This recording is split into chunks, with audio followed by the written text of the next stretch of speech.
فرمایا کہ اس کے حضور استغفار کرو، وہ آسمان سے بارشیں نازل کرے گا، تمہیں بیٹے بھی دے گا، تمہیں مال بھی دے گا، لہلہاتے باغ بھی ہوں گے، چلتی نہریں بھی ہوں گی، معیشت کا پہیہ چل جائے گا اگر تم اللہ سے ڈرنے والے بن جاؤ گے۔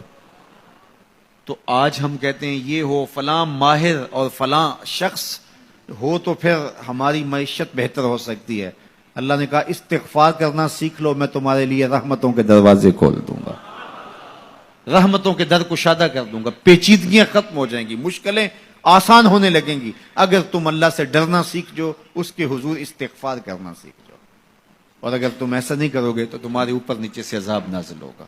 وَهُوَ الْقَادِرُ، وہ اس بات پہ قادر ہے، ان یبعث علیکم عذابا، کہ وہ تمہارے اوپر عذاب نازل کرے، تمہارے اوپر سے، تمہارے نیچے سے۔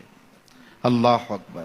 اوپر کا عذاب کیا ہے کہ آسمان سے پتھر برسیں، نیچے کا عذاب کیا ہے زلزلے آئیں، یا پھر زمین فصل دینا چھوڑ دے، زمین بنجر ہو جائے، یہ نیچے کا عذاب ہے۔ حضرت عبداللہ ابن عباس رضی اللہ تعالیٰ عنہ فرماتے ہیں اوپر کا عذاب یہ ہے تمہارے حکمران نااہل ہوں، اور نیچے کا عذاب یہ ہے تمہاری اولادیں نافرمان ہو جائیں۔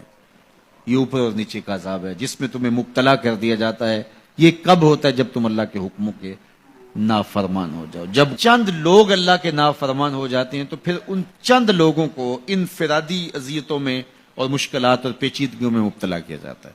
لیکن جب کوئی قوم من حیث المجموع اللہ کے حکموں کو توڑتی ہے اور اس کے حکام سے روح گردانی کرتی ہے تو پھر پوری قوم کو مشقتوں میں، اذیتوں میں، تکلیفوں میں مبتلا کر دیا جاتا ہے۔ اس کا علاج کیا بتایا؟ استغفار۔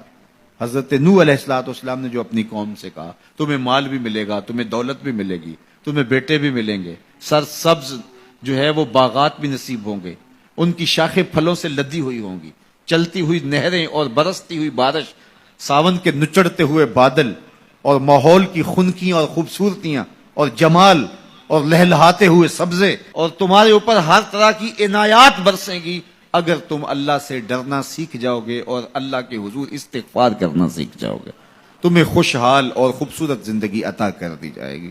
اللہ اکبر۔ لیکن اگر تم ایسا نہیں کرو گے تو تمہاری معیشت تنگ کر دی جائے گی۔ استغفار کریں، تقوی کے خوگر ہو جائیں، شکر کرنے کی عادت ڈالیں۔ جو شکر کرتے ہیں اللہ تعالیٰ ان کو اور زیادہ عطا فرماتا ہے، دنیا میں بھی اور آخرت میں بھی۔ اس طرح دوسروں کی پریشانیاں دور کریں، اللہ آپ کی پریشانیاں دور کرے گا۔ بانٹنے کا مزاج پیدا کریں، آپ کے پاس جو بھی ہے بانٹ دیں، علم ہے تو بانٹیں، خوشیاں ہیں تو بانٹیں، آپ کے پاس دولت ہے تو لوگوں کے دکھ اس دولت سے دور کرنے کی کوشش کریں۔ جب آپ بانٹنا شروع کر دیں گے تو آپ کا رب آپ کو عطا کرنا شروع کر دے گا۔